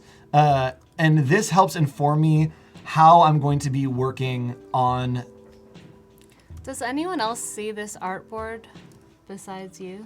No. No, nobody. So it would be no. kinda Everything scary. will get everything will get pulled together. So elements, we like the idea of using kind of the ellipsis, and this is again, we're just putting together what are the pieces that we're going to use to build this brand identity to communicate well. So these ellipsis, and then these kind of rounded corner pieces. So these elements, I think, are going to be key to what we use. I think when I'm thinking about like colors, I want it to be classic. I think communicating that it is a little more refined, that it is kind of this like black tie event. I think I'm gonna try to keep the colors into like a black, white, and then maybe like a silver and gold. Just so it feels a little more refined. I never like to put like a full white on things. I like to do like this little bit of a gray. Especially. Do you use full black? Yeah. Oh yeah, I'll use full black a lot. On my body as well. Yeah, and so we'll do these two, and I want to do a silver and gold. Let's jump over into Photoshop and we can build those textures. But do you want to talk about challenge submissions? Yeah, I mean, the deadline is here, so let's refresh and see which submissions we got. So for those of you that didn't join earlier, the challenge today was the Photoshop Daily Challenge, and we had a stream first thing this morning with Kathleen, and she actually went through and did the project with you guys. So it's a winter themed project. The last one is still loading here. using blend modes in Photoshop. So I'm excited to see all the submissions here. Thank you for those of you that sent one in. And we will also have the same challenge. We'll be accepting submissions in the next segment as well. So you'll have a chance for your work to be reviewed in the next segment if you didn't get a chance. So, Abimbola. This is really cool. So it looks like this was the template that a lot of people were working with. And you can see the textures here that were used. I really like the colors. Yeah, I really like the colors. And I think, again, talking about indexes, right, that this is telling me a story, right? I don't know, who's this from? Abimbola. Oh, hello. I don't know you, and you didn't get to, audibly tell me the story, but again, as visual communicators, I'm understanding that it feels cold because of the choice of color, right? That's an index that's giving me information. It feels like it's rugged through your use of texture. It feels like it is kind of a wide open adventurous because of all the negative space that is happening at the top. And so using all those elements, again, you're telling a really good story. Yeah, awesome. Let's look at the next one. Blend modes. Sarwar. So fun. Yeah, so I like that yellow too. It's kind of hopeful. Yep. Because it is very rugged. Like, I wouldn't want to be this person. It's not my thing. But the yellow makes me feel like maybe it would be fun. Maybe I should try it. Yep, and I love the idea here of, again, we're talking indexes and symbols. That's what we're going to talk about all day, is the yellow behind him, that circle being yellow, now turns it into and gives us information that it is maybe a sun, that it feels a little bit warmer, right? That it feels like he's in this epic shot of crossing across the sun, right? He's in the opening of The Lion King. That it gives us a little bit more of that epicness, as opposed to when it was blue, it gave us this feeling of it being chilled and cold. So using those colors as information is great. Yeah. Adam. Ooh, look at this texture. I love this, yeah. Great. That's great. I love the gradation of the texture too and how it kind of builds on itself. Yeah, really cool. Oh yeah. 7, festival. So maybe this is a winter festival. And I see there's texture in there. I like the way you've used the blend modes there, especially the blue-orange contrast to kind of create that visual interest and then having that hot pop of color. Again, muting everything out and then using color as that index to tell me, look here, this is the important thing, which is working really well. I'm looking there and it is the important thing. We are looking. We're looking. Okay, I see you. Nabi. Ooh, this person is upside down in the sun. Nice. And again, you, by using the indication of a rotation or the orientation of whatever that is, you've changed that orientation, the rotation of that person, and now it's telling a completely different story, right? No longer are they hiking somewhere, they're going off a ski jump and they're about to totally eat it, or they're in the middle of a front flip, right? That it tells a different story based on those decisions that you've made as a designer to communicate in a different way. The only thing is, I didn't know it was a person at first.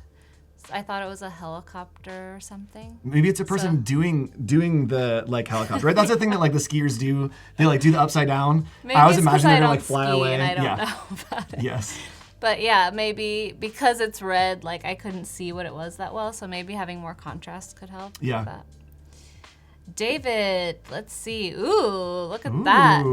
Complementary colors. Complementary. And again, you're using that bright yellow to give that here. And what's interesting is it is the similar yellow to what the last one was, but here it's not serving as an epic sun. To me, it's communicating this is a highlight that's important because of the color you've used to say, hey, all of this kind of falls into negative space of drowning everything in that color. You're informing me that this is the important thing. Focus on this guy by using that pop of color. So that's a great, great use of using colors in index. Yeah. That's great. Good job, David. Now we have Nikki. That's cool. Chromatic abrasion. Chromatic abrasion. I didn't know that term, but I've noticed it's very trendy these days. It is. Like the all new the Spider-Man. Instagram face filters. Oh, Oh, we're that's totally true. on different pages. Yes, no. I'm thinking of my selfie game. Yes, and I'm instead of thinking, the yes. movies. I have seen that filter everywhere. Yeah. And also the TikTok logo uses it. Yep. Have you seen that? Yep. Ooh, in the woods. Into Holly. the woods. Sorry. Again, back to theater.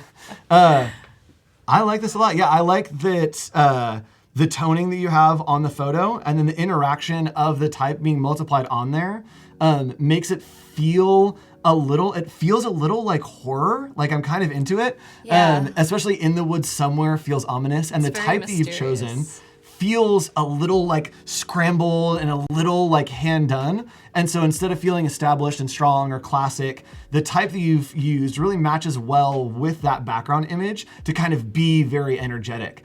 So I like that. I think maybe explore putting something so that type stands out a little bit more so that you can make it a little bit more readable, or even play with making it less readable, right? Sometimes you don't need to read the words, you need to feel the emotion of the piece.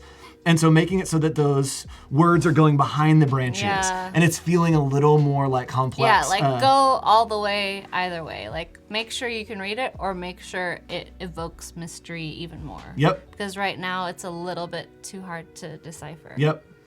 Cool, There's something Holly. about the woods. Okay, Afroja, winter morning. Winter morning. Is That that is a- what I experienced this morning. Did you take this picture in San Francisco with us? It's gorgeous. Because You that's were what we here. saw. You're here. Yeah, Okay. I like that the content of the photo and the type that you've chosen matches really well. So if you were here and we were talking about the type and having that voice, right? That using a script like this, again, I said like scripts in my brain always feel like they're having tea. And matching it with the imagery that you've used, I feel like it matches really well.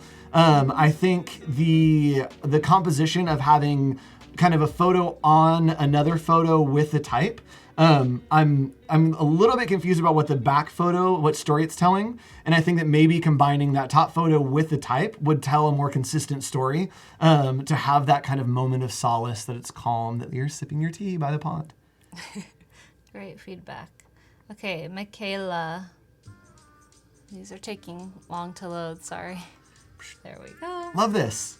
Absolutely That's love cool. this. And again, using the negative space and using that orientation to shift, that instead of him walking, now he's climbing. And I love your use of negative space here to inform me nothing else matters except this moment. And especially the type that you've chosen feels tall, it feels aspirational, it feels like it's standing up straight, very strong. Love it. I like that the type is showing up really strong too, because in the other examples, it's kind of obscured with the rest of the design, but here it's very clear, like you're going to Rare Summit, it's on this date, and there's a person climbing. Like that's all you need to know. Yep. Yeah, and it does feel like a movie cover, Christiana. Yeah, Yeah. totally. Maybe whoever designed the cover can be at the credit award. Yes. Oh yeah. Let's give that movie a credit award once we Cool. get there. Let me just look at this full screen because it wasn't loading. Boom. Ooh. Oh, that's very interesting. Oh, look what's happening here. Whoa. Okay, now it's gonna be huge. Oh, Look at that. I'm like pretty into that. I like that. Yeah. Yeah, it feels cool. intense. Yeah, because of the split in those letters, it feels like the type is not the priority, the image is. And I love that it's like this type's gonna fade in the background and this image is just gonna grab you. I can tell how much fun you had with the blend modes here, Kyle. You went ham on the blend modes. Axel. Yes. Whoa. Flying reindeer. That's cool. That's great. Yeah. I like that it tells a really fun story. Like the relation to the ground, the snow elements, each element that you're adding here is telling the story, especially the bokeh that you have in the foreground of those big kind of splotches. What's bokeh? It's like when you focus a camera, the lights sometimes go out of focus and create these circles like you see here. How do you spell that? Bokeh. I think it's pronounced bokeh. Oh, And that effect. that's so good to know. Yeah, that effect gives us a sense of depth. So if Wait. you didn't have those, right, then it would feel like we're just looking at an image. And here, by adding those in the foreground, you've created a sense of depth that gives me more context to the image that you've created. Yeah. What was the name of the thing where it looks Bokeh. blurry? B-O- The other thing that we talked about? Oh, chromatic abrasion. Oh, yeah. Yes. They did that a lot in the new I'm writing Spider-Man these movie. down. As you look, instead of like focusing into the background and shifting focus, they offset all of the channels so that it becomes like this cool like. I need to see the new Spider-Man. Everyone's been telling me how amazing it is. Yes, and Photoshop can emulate bokeh. Yes. Okay, matte. This has a different use of type, so you've gone a little out of the box, which is really great.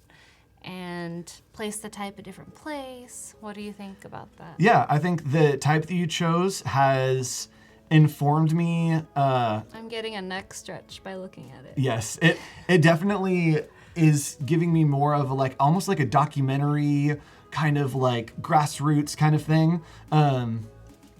Theater Iceland. Oh yeah, so it's like a ad for like a play. Yeah, I think the type that you've paired works really well for something that is intriguing. It feels like it's been hand done. I love that. Cool. I think this is the last one. Yeah, so those are our submissions for this segment. Thank you everyone who submitted. Those Thanks, were really guys. cool. I love to see how you're learning to use blend modes, and we have more chances for you to submit. If you didn't get a chance, the next segment and the one after will be reviewing challenge submissions as well. So just keep submitting and they'll show up for the next hosts. Yep.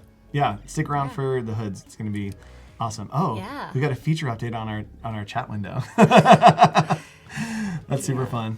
All right, cool. Do you want to hop back in for Yeah, the let's last get however back minutes? in. Cool. So we have how much time? We have 20 minutes about left. 20 minutes, or yeah. less. Yep. Yeah. Cool. More like 12. So today, let's try to get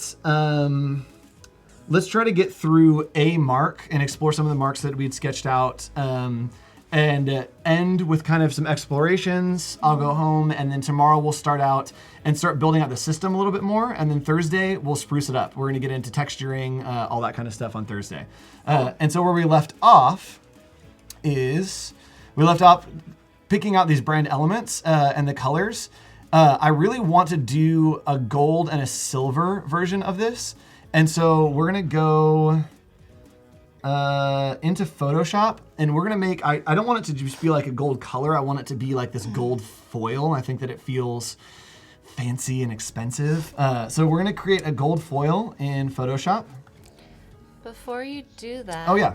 I actually got another couple submissions that I didn't refresh in time to see. So here's another one.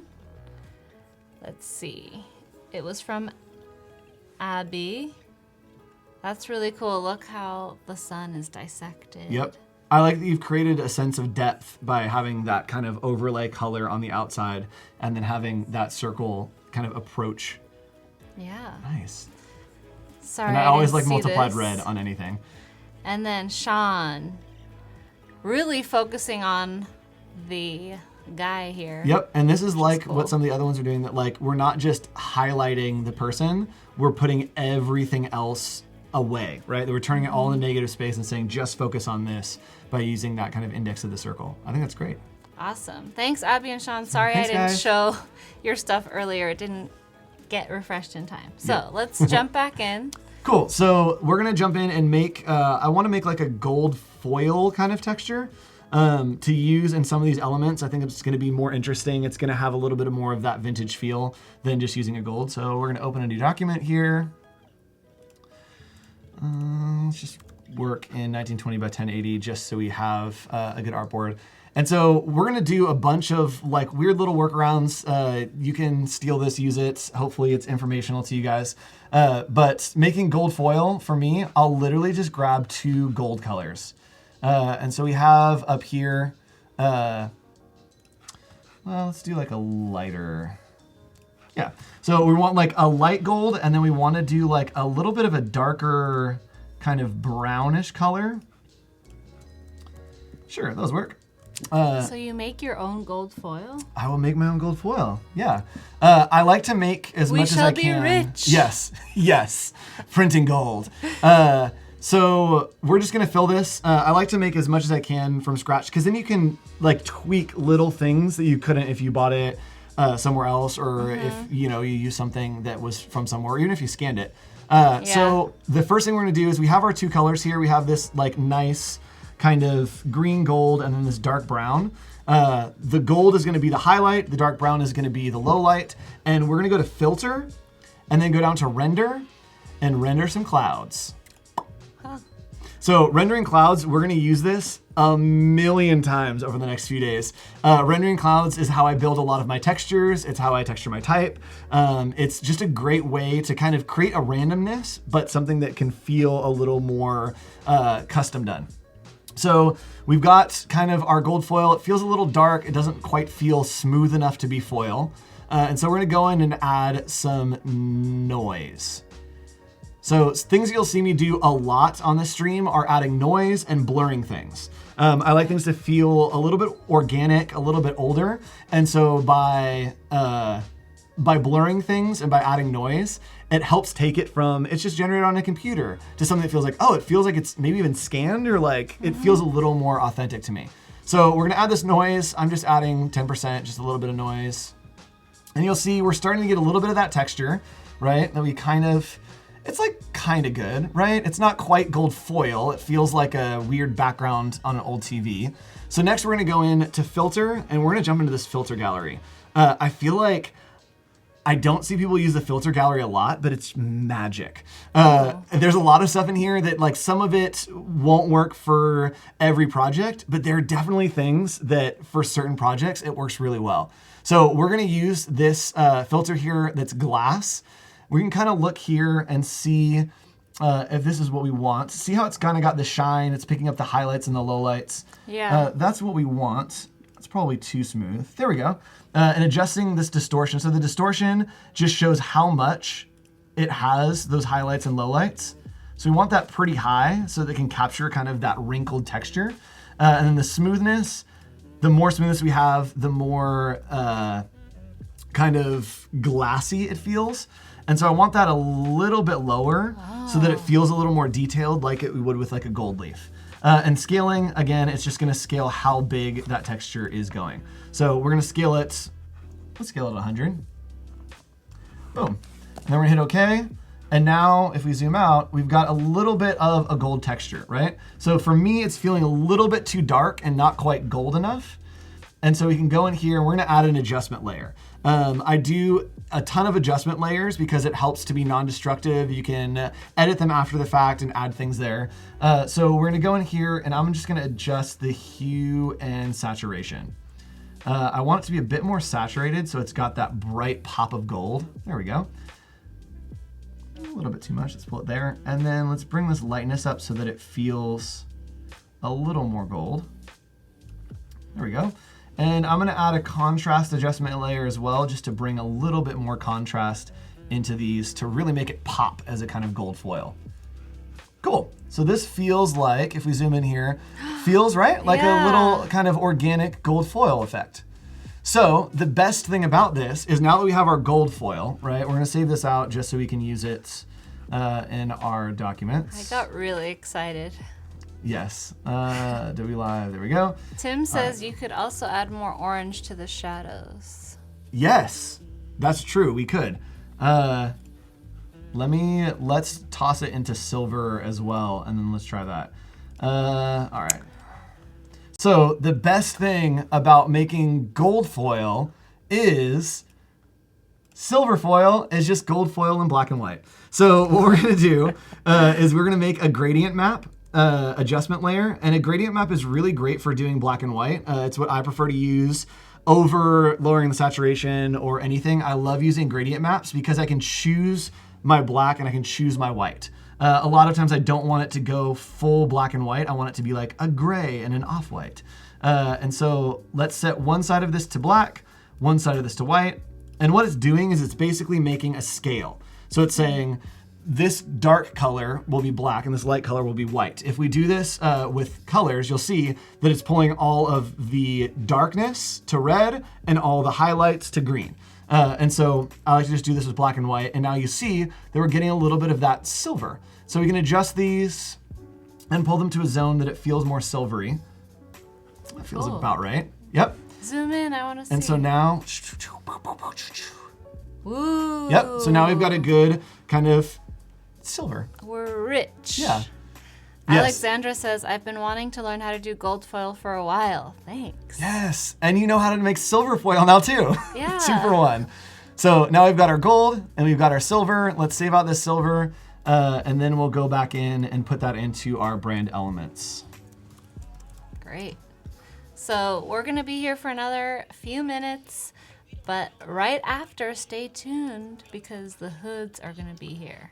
They are going to be here and it's going to be awesome and incredible. Yeah. So don't miss them.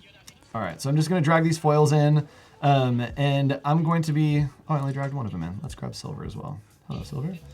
I'm just going to toss these into the background and we're going to create a clipping mask just so we have the element there so we can see it.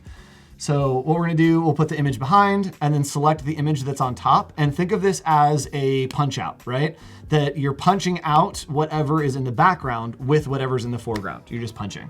So we'll right click, click on make clipping mask, and now we have this nice little swatch here. Do the same thing with our silver, right? And so now we've got these brand elements. So we're starting to work with these elements. We've got our colors.